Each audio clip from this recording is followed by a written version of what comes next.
বন্ধুরা নমস্কার, লগ্নাস ওয়ার্ল্ডে আপনাদের সকলকে স্বাগত।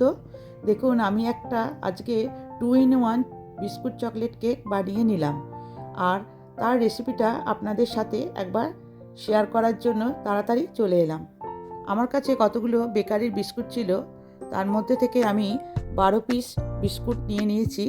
নিয়ে দেখুন মিক্সিং জারে আমি সেগুলোকে টুকরো করে দিয়ে দেবো। দেখুন মিক্সিং জারে বিস্কুটগুলোকে আমি টুকরো করে দিয়ে দিলাম। দিয়ে সমস্ত বিস্কুটটাকে ভালো করে পিষে গুঁড়ো করে নিতে হবে। দেখুন খুব ভালো করে পিষে আমি বিস্কুটগুলোকে গুঁড়ো করে নিলাম, একদম পাউডারের মতো হয়ে গেছে। দেখুন এরকমভাবে পুরো বিস্কুটগুলোকে গুঁড়ো করে নিতে হবে। তারপর আমি এই বিস্কুটের গুঁড়োগুলো একটা বাটিতে ঢেলে রেখে দিলাম। দেখুন এবার পুরো বিস্কুটের গুঁড়োগুলো সমস্তটা একটা বাটিতে ঢেলে রেখে দিলাম।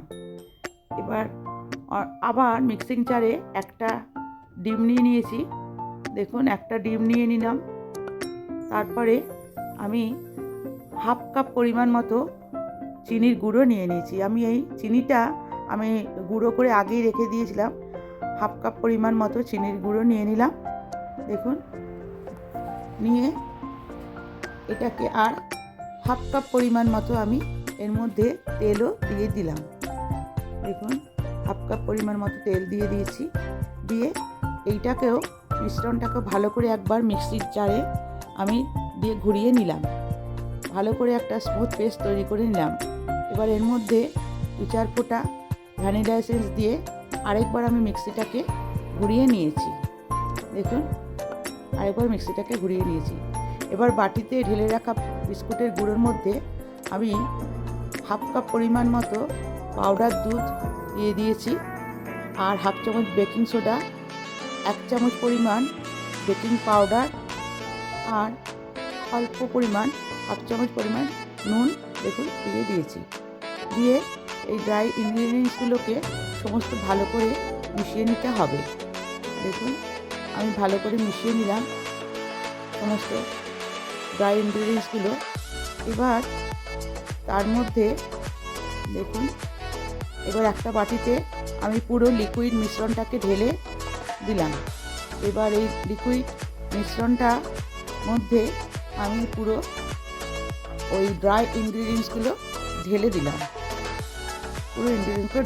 দেখুন সমস্তটা ঢেলে দিয়ে ভালো করে একটা স্মুথ ব্যাটার তৈরি করতে হবে। এখন এটা আমার ঠিক হয়ে গেছে। এর মধ্যে আমি ধীরে ধীরে অল্প পরিমাণ দুধ ব্যবহার করব। 2 চামচ করে দুধ দেবো।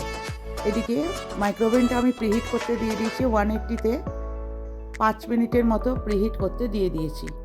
ব্যাটারটা দেখুন আমি মাঝে দুধ দিয়ে পাতলা করে নিয়েছি। তারপরে একটা মোল্ডের মধ্যে ঢেলে প্রথমে অর্ধেকটা ব্যাটার ঢেলে দিয়ে একটা বাদাম একটু ছড়িয়ে দিলাম। তারপরে অর্ধেকটা ব্যাটারের মধ্যে আমি চকলেট পাউডার গুঁড়ো দিয়ে ভালো করে মিশিয়ে তার উপরে ঢেলে দিয়েছি। দেখুন তারপরে চকো চিপস আর কিছু আলমন্ডস বাদাম ছড়িয়ে দিয়েছি। এবার এটাকে মোল্ডটাকে পুরো মাইক্রোওভেনে দিয়ে দিলাম। লোয়ার র্যাকের মধ্যে দিয়েছি 180 ডিগ্রিতে 20 মিনিটের জন্য আমি এটাকে বেক করতে দিয়ে দিয়েছি। দেখুন 20 মিনিটের জন্য আমি বেক করতে দিয়ে দিয়েছি। এই যে কেক আমার রেডি হচ্ছে, আর কিছুক্ষণের মধ্যে হয়ে গেছে আমার কেক। আমার পুরোপুরি রেডি। আমি চেকও করে নিয়েছি। নিয়ে খুব গরম বলে হাতে গ্লাভস পরে আপনারাও বার করবেন, নাহলে খুব গরম থাকে এই সময়। আমি এটাকে বার করে আনলাম। দেখুন খুব সুন্দর লাগছে কেকটা দেখতে, দারুণ লাগছে বন্ধুরা। দেখুন ঠান্ডা হয়ে যাওয়ার পর আমি এটাকে ডিমোল্ডও করব। ডিমোল্ড করে তলার বাটার পেপারটাকে উঠিয়ে দেবো। দেখুন কত সুন্দর লাগছে দেখতে। এই যে ডিমোল্ড করে দেখুন করলাম আমি। এবার ডিমোল্ড করার পর বাটার পেপারটাকে উঠিয়ে দিলাম। একটুও মোল্ডের মধ্যে লেগেনি, খুব সুন্দরভাবে কেকটা আমার বেরিয়ে এসছে। দেখুন বন্ধুরা আপনাদের কেমন লাগলো জানাবেন। আপনারা আমার মতো করে একবার বানিয়ে দেখবেন, আর খুব সহজে খুব তাড়াতাড়ি ঝটপটিটা হয়েও যায়। আর আমার চ্যানেল লগ্নাস ওয়ার্ল্ডকে অবশ্যই প্লিজ সাবস্ক্রাইব করে দেবেন।